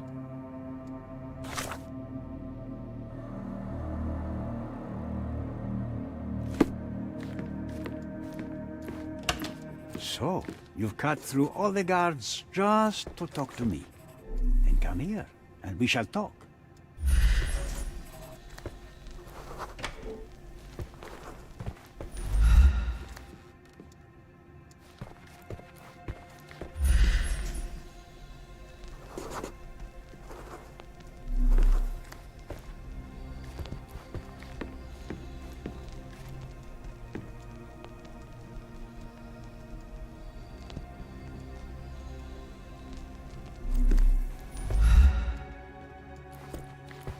Whenever you're ready.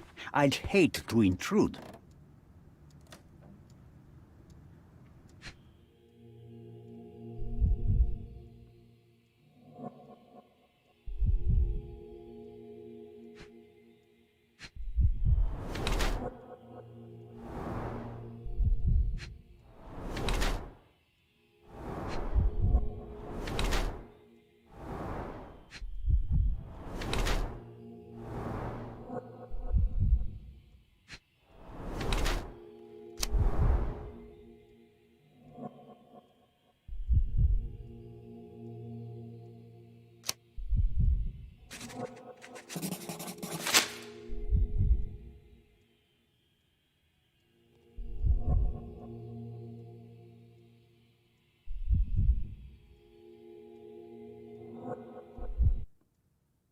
Bad news. The thug you sent to the refugee camp only succeeded in stabbing himself. His next and final journey will be to the morgue. Hold your horses. Who the hell are you? Sherlock Holmes. And you are Niccolo Bernadotte, a smuggler, kidnapper, and notorious cutthroat, among other things. Few men would dare waltz into my office and address me like that. You are either overconfident or unintelligent. This is private property.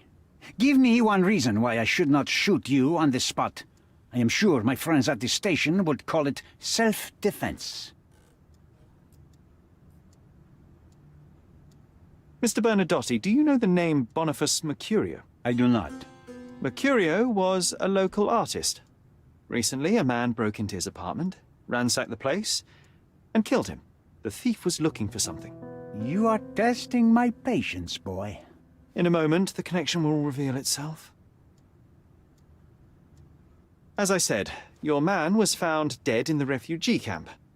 He was there to kidnap a woman, but the other refugees intervened to try and save her.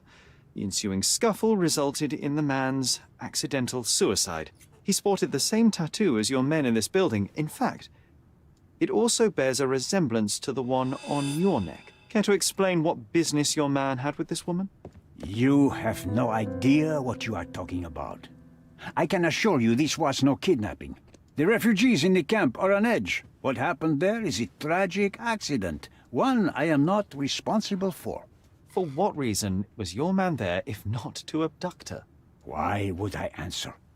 You are yet to justify your presence in the slightest.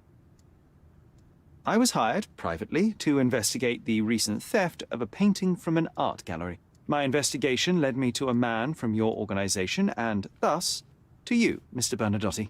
That is quite a stretch. Why would I need to steal a painting when I could buy anyone I wanted? Interestingly enough, I spotted the stolen painting in your storeroom. I buy and sell a lot of things, Mr. Holmes. Unfortunately, if this is true, it is not the first time I have been sold stolen merchandise. I presume you were hired by the owner of the gallery. Tell them to contact me, and we'll sort out the situation. So, this painting is why you broke into my office. So many words, so little action. When you barged into my office, Mr. Holmes, I got the impression you wanted to talk business. Now I see you had come just to talk. Tell me exactly what you want, or get out. It was necessary groundwork for what comes next. I have enough evidence to conclude that the gallery thief, the artist's killer, and the dead man in the camp are all the same person. Your time is almost up, Mr. Holmes. Before you draw your gun, there is one final detail I am yet to mention. The young woman your man was tasked to collect from the refugee camp had been defiled at a perverse masquerade party. That violation was captured in a photograph by Boniface Mercurio and used as a reference for his painting. The photo shows the attacker's face. Finally. That's why you're here, Mr. Holmes. You have the photograph. It is what your man was after when he broke into Mercurio's apartment, and it is what you're after too, isn't it, Mr. Bernadotte? You have the photograph with you. How much do you want for it? I am not naive enough to carry it with me, but I am yet to decide what I shall do with it. I know the man in the photo is a British envoy. What interest do you have in his downfall? I must admit, I'm rather impressed by how comprehensively you have pursued this matter. And so, you deserve the honest answer. My business dealings are often arduous in their bureaucracy. A man in his position, willing to look the other way, could ease my work significantly. In return, I will make sure no one looks his way either. A favor for a favor. Also known as blackmail, the modus operandi of any true professional. It was not originally my idea.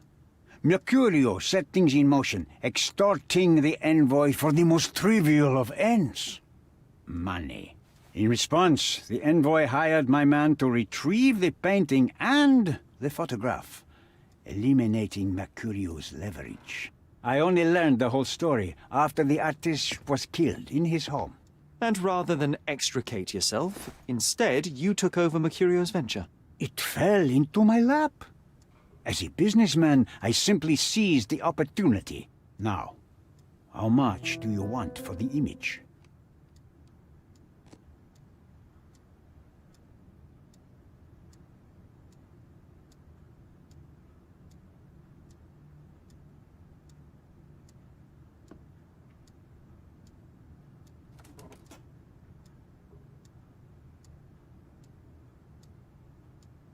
I saw refugees from the camp at your warehouse. They work for you.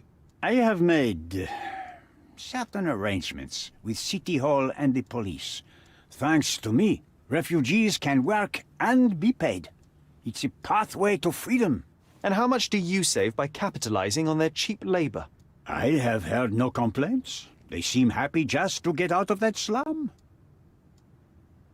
I could not help but appreciate the collection of smuggled artifacts in your storeroom. You have rather diversified your business. Oh, high and mighty of you, Mr. Holmes. Not all smuggling is immoral. I pay generous rates to developing cultures and spread their culture to eager buyers. And furthermore, I supply many immigrants with a taste of home. A very convenient way of thinking. I have traveled wildly, Mr. Holmes. I've seen people in far-flung lands for whom my services are a lifeline. Without them, they would starve. The tax on cargo is often so absurd that it would be more profitable to simply sink your ship than dock it in the harbor. And trust me, I am speaking from experience. Why did you send your man to remove the woman from the camp? Without a photograph, her testimony was the next best thing. Securing her was in everyone's interest. Victims and witnesses all too often disappear. I thought the girl was safer with us. I did not anticipate what would happen at the camp. Why should I give you the photograph? Just name your price. What if my price were not money? You claim to have connections, Mr. Bernadotte. Perhaps you could improve conditions for the refugees. Give them a chance for a better life. Ha! I do have connections, Mr. Holmes, but help the whole camp? You are asking too much. I could, however, make arrangements for one person. The woman who was violated will have her own home outside the camp, solely for her and her child. She will no longer be a refugee, but a princess. That I can guarantee. Is that really possible? It will be neither fast nor easy, but I can do it. She deserves it, don't you agree? And as for her abuser, he will serve me, as much as he deserves. So, in your plan, everybody will be given their due. Especially you, Mr. Bernadotte. Seems like a fair deal, no? I doubt anyone could offer you better. Simply give me the photograph, and the world becomes a better place. I give you my word.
The front door's now open, sir.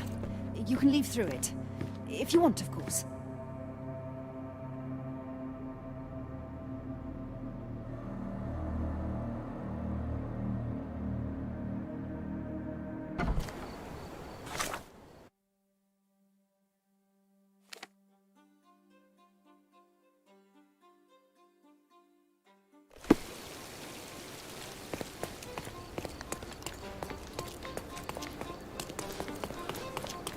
contest for the guests of Cordona.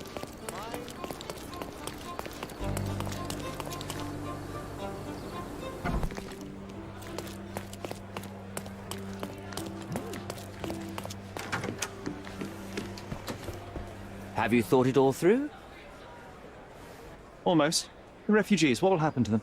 Well, I wouldn't be standing here in this fancy office if I didn't know how to pull the right strings. In fact, it's the only thing I know. The local governor will receive a decree signed by the House of Lords containing a request to patriate the refugees in the name of the Crown. From where did you gain such influence?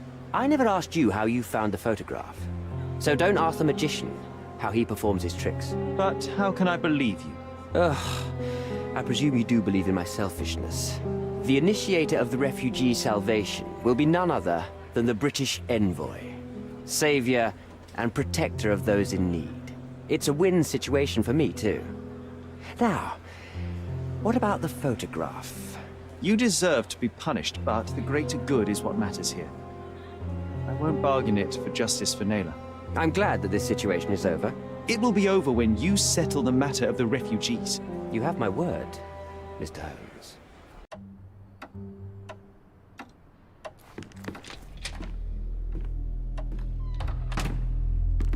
Mr. Holmes, you've returned. Have you uncovered anything new about the theft?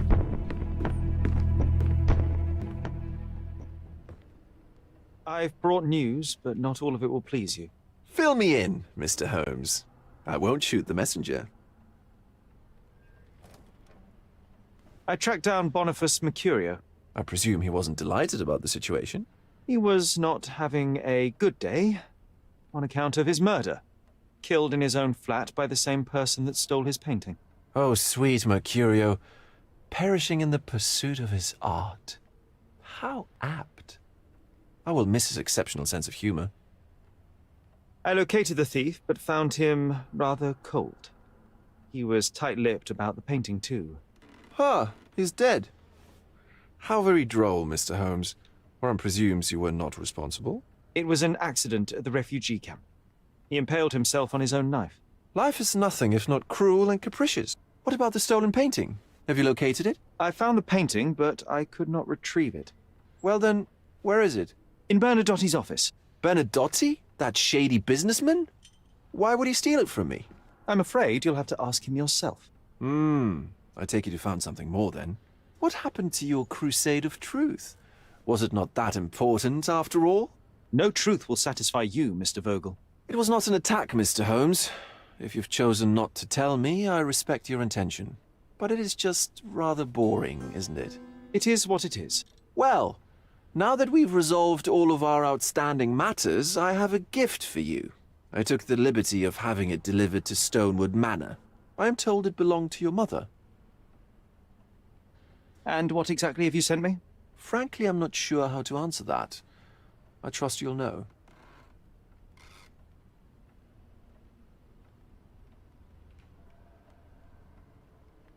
Previously, you mentioned there may have been more to my mother's passing than consumption. It appears you were right. Oh dear. I'd hoped to be wrong. She was unstable, mentally unwell. She required sustained, specialized treatment, but her madness persisted. I knew that Violet had disappeared from the public eye, but had no idea of her suffering. I cannot imagine what you're feeling. I'm fine. Thank you, Mr. Vogel. I am curious to see what you have procured.